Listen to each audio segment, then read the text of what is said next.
Hello student, welcome back. 9 chapters अपना already शुरू था एसपी का। उसके अंदर मैंने ऑलरेडी फर्स्ट पार्ट पढ़ा दिया है। उसके अंदर मैंने अपन ने पढ़ा था, क्या पढ़ा था, रिपीट करते हैं, रिपीट।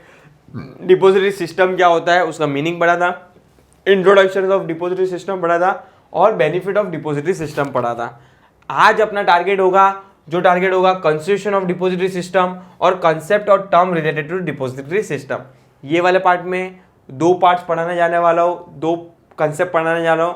उसके बाद थर्ड वाला चैप्टर्स होगा, जो थर्ड पार्ट होगा, जो रिमेनिंग पोर्शन में पढ़ा दूंगा।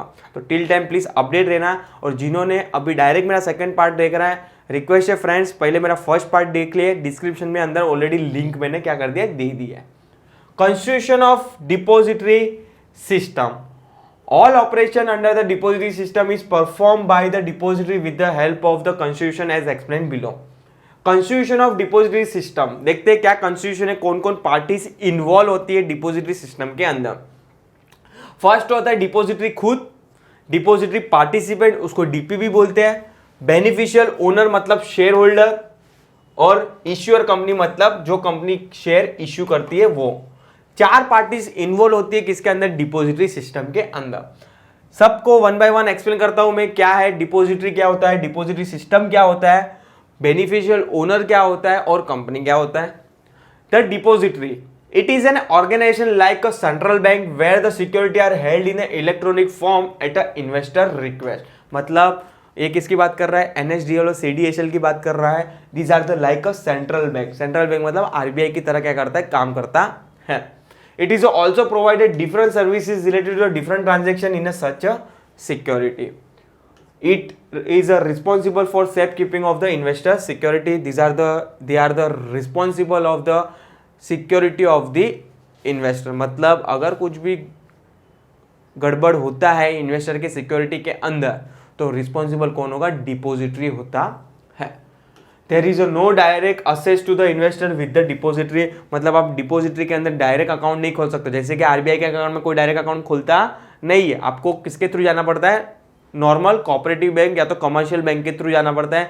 सेम लाइक डिपॉजिटरी के अंदर डायरेक्ट अकाउंट नहीं खुलता, डायरेक्ट एक्सेस नहीं कर सकते हो, आपको डिपॉजिटरी के पार्टिसिपेंट के थ्रू जाना पड़ेगा। किसके पार्टिसिपेंट के, रिपीट कर रहा हूं मैं यहाँ पे, डिपॉजिटरी पार्टिसिपेंट के थ्रू जाना पड़ेगा, डीपी के थ्रू जाना पड़ेगा आपको। It work as a link between a company and investor. ठीक है, तो these are the nothing but depository.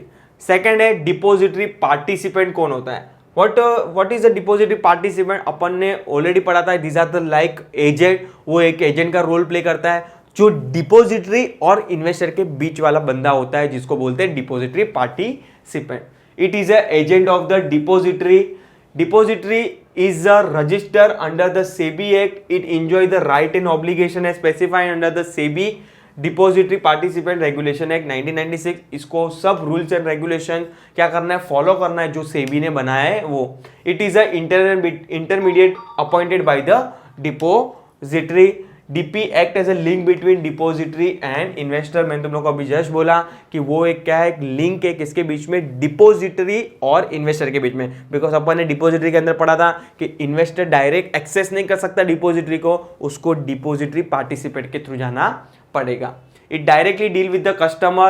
It send a settlement statement of account periodically. Of course, depository participant every monthly, quarterly, weekly क्या करता है, statement देता है अपने investor को, अपने क्लाइंट को भी बोल सकते हो आप। It functions like a security bank और इट फैसिलिटेट डीमटेरियलाइजेशन। नेक्स्ट दिया है, it credit security in the event of right issue, bonus issue etcetera. अगर सपोज कि फॉर एग्जांपल कोई कंपनी राइट इश्यू कर रही है और बोनस इश्यू कर रही है और उसको उस शेयर होल्डर उसके पास है, तो वो उसके शेयर होल्डर के अकाउंट में डायरेक्ट क्या कर देगा, क्रेडिट कर देता है। यस, तो it credit security in the event of right issue, bonus issue etcetera. It handle the instant transfer of pay out like dividend, interest etcetera. Of course ये डिविडेंड भी, इंटरेस्ट भी क्या कर सकती है, कलेक्ट कर सकती है अपने क्लाइंट के बिहाफ में। देखो ये लाइक अ बैंक ही है, commercial bank, cooperative bank. Depository participant is like a commercial bank and cooperative bank, functions वैसे ही है। But depository is like a central bank, is like a RBI. Yes, it settle the trade electronically, जो भी settlement करता है electronically settle करता है। Following can work as a DP, ये भी काम करती है, कौन सा है, फाइनेंशियल इंस्टीट्यूट का भी काम करती है, कौन, डिपोजिटरी पार्टिसिपेंट, बैंक का भी रोल प्ले करती है, provide foreign bank, custodian responsible for over seeing operation of asset fund, stock broker का भी रोल प्ले करती है, क्लियरिंग कॉर्पोरेशन का भी रोल प्ले करती है, NBFC non banking financial company का भी रोल प्ले कर सकती है, रजिस्टर टू इश्यू और शेयर ट्रांसफर एजेंट का भी रोल क्या करती है, प्ले करती है, कौन, डिपोजिटरी पार्टिसिपेंट। देखो अपनी नॉर्मल कमर्शियल बैंक कौन है, अगर कंपेयर करने जाओ तो is like a DP, depository participant. RBI को कंपेयर करने जाओ तो यहां पे उसका हो जाएगा डिपोजिटरी। Getting my point? तो depository participant is like a normal bank, depository is like a central bank. इसलिए अपन ने पढ़ा था डिपोजिटरी के मीनिंग में पहला ही लाइन क्या था, is like a central bank. तो depository maintain account of security of the each investor, अपने सब क्लाइंट का, इन्वेस्टर का क्या बनेगा, अकाउंट मेंटेन करके रखता है। Depository participant has a unique number for the identification. Next है द बेनिफिशियल ओनर। अभी who is a beneficial owner, जो शेयर होल्डर होता है वो is a beneficial owner. The beneficial owner is a investor of the security who has availed the service of the depository participant। देखो सब share की buying ready depository participant के नाम पे होती है, बट उसका बेनिफिशियल ओनर, अल्टीमेट ओनर कौन है, इन्वेस्टर खुद। Beneficial owner is entitled to all the right, benefit and subject to all the liability with respect to the security held by the depository।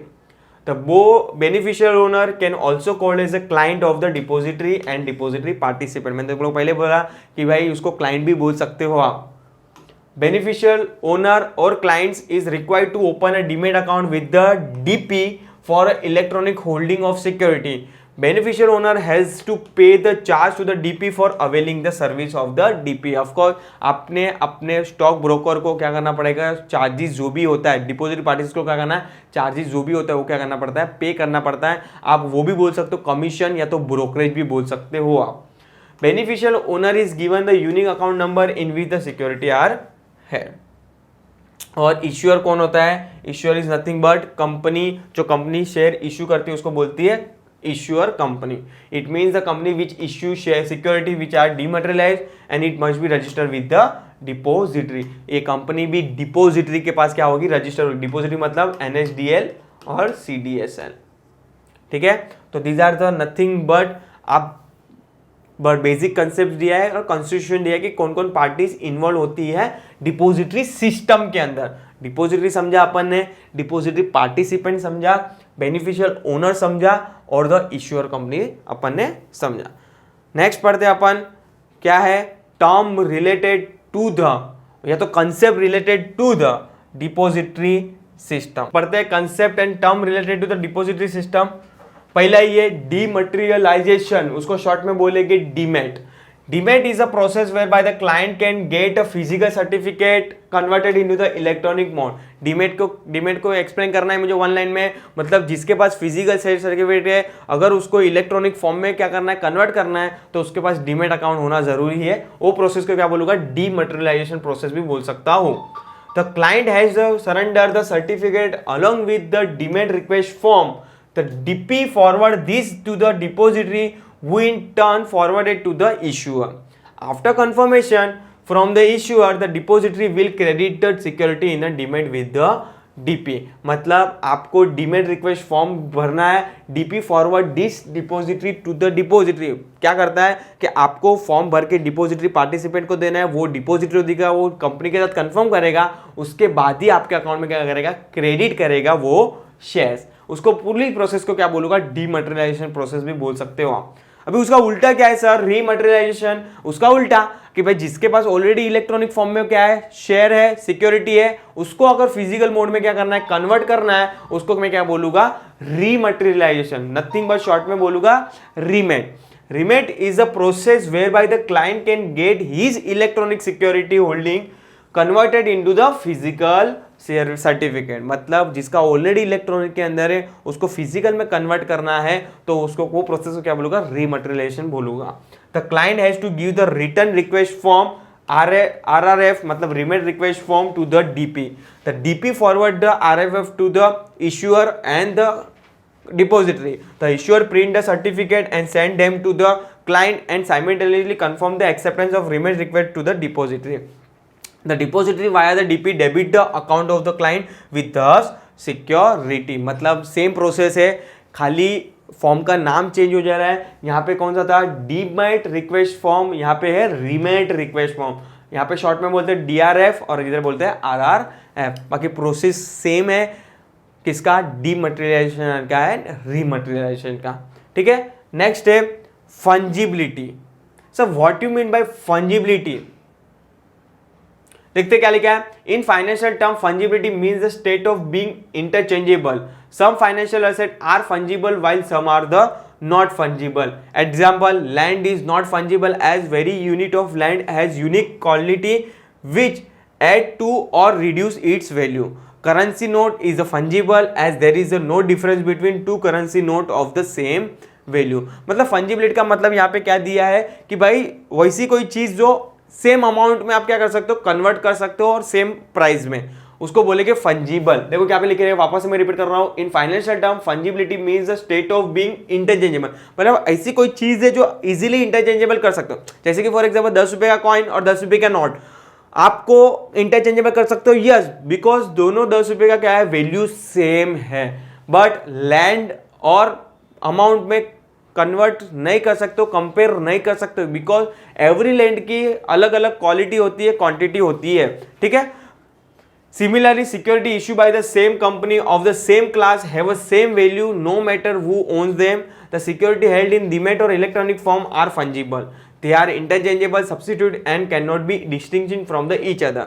Security bear not notable features like distinct number, certificate number और folio number. अगर आप कोई company का, for example Reliance company का share hold कर रहे हो, उसका भी 10 रुपए का वैल्यू है, उसका भी इक्विटी शेयर है, वो आप इंटरचेंजेबल कर सकते हो दूसरे बंदे से साथ, क्योंकि उसके पास भी कौन सा कंपनी का शेयर है, रिलायंस कंपनी का शेयर है, 10 रुपए का शेयर है और इक्विटी शेयर ही है. तो उस केस में जब अगर तुम लोग की शेयर डीमेट में है तो वहां पे फोलियो नंबर, रजिस्टर नंबर होता नहीं है, क्योंकि वहां पे फंजिबिलिटी के बेस पे क्या होता है, इंटरचेंजेबल होता है शेयर. ठीक है. तो समझ में आ गया. तो these are the nothing but fungibility. Next है international security identification number. Exam में ध्यान रखना कि डायरेक्ट शॉर्ट नोट ना पूछ लें लोग, तो आपको रीड करके जाना है कि डायरेक्ट एग्जाम में शॉर्ट नोट आए कि भाई ISIN नंबर क्या है, nothing but international security identification number. अपन देखते हैं क्या है. It is a code that unique identification of specified security issue. Every security को कुछ अलग नंबर देते हैं. ISIN in any country are allotted by that country NNA, national numbering agency. ये नंबर कौन देता है, नेशनल नंबरिंग एजेंसी देती है. कौन सा number, ISIN number.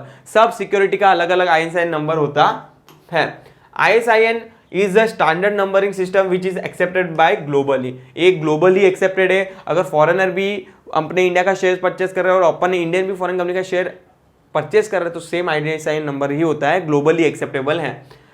The International Organization of the Standardization ISO currently defined as a ISIN structure. In India, issuing ISIN to the security is assigned by the SEBI to the NSDL for demat of share. SEBI work as a NNA in India. देखो ये number कौन देता है, national numbering agency. अभी उसको authority किसको दिया है, SEBI को दिया है, security exchange board of India. ये लाइन इधर बोला है. For government security allotment of ISIN is done by the RBI. अगर गवर्नमेंट का कोई शेयर है, गवर्नमेंट की कोई सिक्योरिटी है, तो उसका ISIN नंबर कौन देगा, RBI देगा. बाकी सब कंपनीज का कौन देगा, नॉन गवर्नमेंट कंपनी का SEBI देगा. देखो मैं यहाँ पे जो लिखा है वही बोल रहा हूँ. ठीक है. ISIN consisting of the 12 digit alpha numerical code which is divided into the 3 parts. मतलब 4 4 4 ऐसे करके 3 पार्ट्स में डिवाइड किया है और टोटल कितना डिजिट का नंबर होता है, 12 डिजिट का नंबर होता है. तो ध्यान में रखना है, ऑब्जेक्टिव इसमें पूछ लें लोग. The company has to apply for ISIN of और it security with the documents like a prospector. अगर आपको ISIN नंबर क्या करना है, लेना है कंपनी को, तो उसको प्रोस्पेक्टर को क्या करना है, सबमिट करना है एज अ डॉक्यूमेंट. ठीक है. तो ये क्या हो जाएगा अपना, nothing but international security identification number. Short note के लिए प्लीज ध्यान रखना, कभी कभी पूछ भी ले. 8 ही दिया है, बहुत सिंपल सा है, याद भी रख सकते हो आप. तो ठीक है, अपन रिपीट करते हैं क्या क्या पढ़ा अपन ने इसके अंदर कि भाई सॉरी यहाँ concept and term related to the depository system repeat करते हैं। डीमेट क्या होता है? डीमेट मतलब अगर मेरे पास फिजिकल सिक्योरिटी है, अगर मुझे डीमेट में इलेक्ट्रॉनिक में ट्रांसफर करना है, वो प्रोसेस को क्या मैं बोलूंगा? डीमटेरियलाइजेशन, शॉर्ट में बोलने जाओ तो डीमेट। उल्टा उसका रीमटेरियलाइजेशन, अगर मेरे पास इलेक्ट्रॉनिक में ही सिक्योरिटी है बट डीमेट में कन्वर्ट करनी है, फिजिकल में कन्वर्ट करनी है मुझे, तो वो प्रोसेस को क्या मैं बोलूंगा? रीमटेरियलाइजेशन, शॉर्ट में बोलने जाओ तो रीमेट। फंजिबिलिटी क्या होता है? अगर तेरे शेयर इलेक्ट्रॉनिक के फॉर्म में है तो ना फोलियो नंबर होगा, ना रजिस्टर नंबर होगा, ना सर्टिफिकेट नंबर होगा, नथिंग बट फंजिबिलिटी। और नेक्स्ट और लास्ट अपन ने पढ़ा international security identification number, short में बोलता हूँ ISIN number. Every security, every company का क्या होता है? ISIN नंबर होता है। गवर्नमेंट कंपनी का RBI देता है और नॉन गवर्नमेंट कंपनी का कौन देता है? सेबी देती है। और 12 डिजिट नंबर होता है, 3 पार्ट में डिवाइड होता है, 444। ठीक है, आपको मैं तुम लोग को एक बेसिक डिफरेंस पढ़ा देता हूँ कि what is the dematerialization in remat. अभी अपन ने देखा था terms related to the depository participate के अंदर, डिपॉजिटरी सिस्टम के अंदर। देखो तुम लोग को ऑलरेडी मैंने पढ़ा दिया कि what is a dematerialisation. Dematerialisation nothing but अगर मेरा शेयर फिजिकल के अंदर है बट मुझे इलेक्ट्रॉनिक में कन्वर्ट करना है, वो प्रोसेस को मैं क्या बोलूंगा? डीमटेरियलाइजेशन बोलूंगा। बट अगर मेरा ऑलरेडी इलेक्ट्रॉनिक के फॉर्म में है बट मुझे फिजिकल में कन्वर्ट करना है, वो प्रोसेस को मैं क्या बोलूंगा? रीमटेरियलाइजेशन बोलूंगा।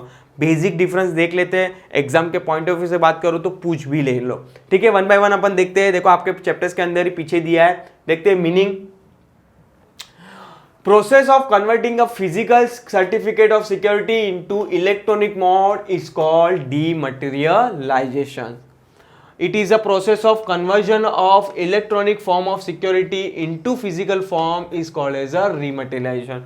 Short में इसको डीमेट बोलते हैं, इसको बोलेंगे रीमेट। डीमटेरियलाइजेशन और rematerialisation. Conversion, here paper form of security is converted into the digitally electronic held security. यहाँ पे पेपर शेयर सर्टिफिकेट किसके अंदर कन्वर्ट हो जाएगा?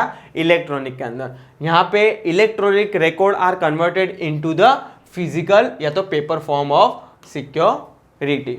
नेक्स्ट है थर्ड, यूज ऑफ फॉर्म। यहाँ पे अपन ने पढ़ा था थियरी के अंदर भी, it use the DRF, nothing but dematerialization request form from the investor to the DP। अगर आपको आपका शेयर डीमेट में कन्वर्ट करना है तो आपको एक रिक्वेस्ट फॉर्म भरना है, demat DRF, dematerialisation request form. इसका उल्टा यहाँ पे it use RRF form, that is rematerialisation request form from the investor to the DP। Sequence, this is a initial process, it is a primary and principal functions of the depository, it is a reverse process, it is a secondary and supporting functions of the depository, already dematted security are remitted। मतलब these are the primary functions, primary चीज भी बोल सकते हो, principal function भी बोल सकते हो, क्योंकि जो शेयर ऑलरेडी फिजिकल में उसको डीमेट में कन्वर्ट कर रहे हो, दिस आर द प्राइमरी, क्योंकि सबसे पहले कंपनी सब फिजिकल में ही सिक्योरिटी क्या करती है? इश्यू करती है, उसके बाद में डीमेट में कन्वर्ट होती है। बट यहाँ पे this are the reverse process, already demat में उसको किस में कन्वर्ट कर रहे हैं? फिजिकल में कन्वर्ट कर रहे हैं। इसलिए सीक्वेंस की बात करूँ तो ये प्राइमरी और ये secondary. Identification, demat security have a no distinction number, they are fungible. में अपन ने जस्ट थियरी में भी पढ़ा था फंजिबिलिटी के अंदर कि भाई यहाँ पे ना फोलियो नंबर होता है, रजिस्टर नंबर होता है, कुछ भी होता नहीं है। बट यहाँ पे remat security will have a certificate and distinction number as are issue by the company. Next है security maintain authority. Depository is the custodian of security and record, the issuing company is a record keeping authority, securities are maintained by the investor। मतलब यहाँ पे custodian कौन maintain करता है? Depository participate is depository is responsible. But यहाँ पे तो physical में शेयर सर्टिफिकेट होता है, तो यहाँ पे रिस्पॉन्सिबल कौन होगा? Issuing company. जो कंपनी के शेयर कंपनी इशू कर रही है वो कंपनी पर्सनली रिस्पॉन्सिबल होती है। और difficulty of process, demat is a easy process, also is not a time consuming process, but remit is not only a time consuming process but also complex process। so these are the basic difference between dematerialization and rematerialization। Exam के point of view से बात करूँ तो पूछ भी ले तो please छोड़ना मत। देखो ऑलरेडी मैं सब डिफरेंस बिटवीन लाने वाला हूँ, एक सेपरेट वीडियो ही बनेगा मेरा, ओनली डिफरेंस बिटवीन, क्योंकि आपको 15 मार्क का तो खाली डिफरेंस बिटवीन आता है। तो एग्जाम के पॉइंट ऑफ व्यू से बात करूं तो मेरे को लग रहा है कि 3 डिफरेंस बिटवीन पूछते हैं, 5 उन लोग देते हैं। 5 आउट ऑफ आपको कितने लिख के आना है, 3 लिख के आना है। और आपके पोर्शन के अंदर, एसपी के पोर्शन के अंदर काउंट करने बैठू तो 20 से 25 डिफरेंस बिटवीन हो गए।